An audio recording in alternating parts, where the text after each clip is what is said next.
In this video, I will show how to fill empty cells with zero value in Excel. So, firstly, select the value, then Control F,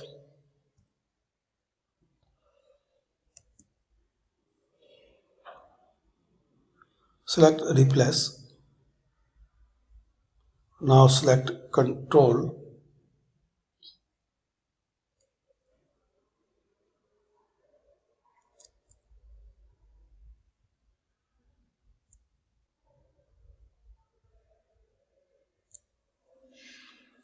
now select the value, your data.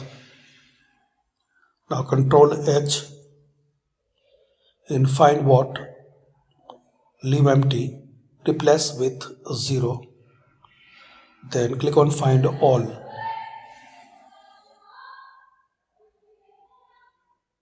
Now here click on Replace All. Then click on OK.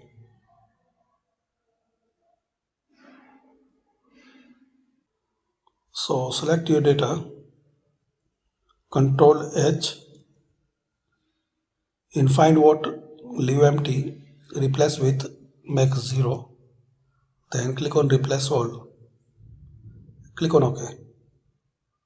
So we can see here this empty cell is replaced with 0. So thanks for watching.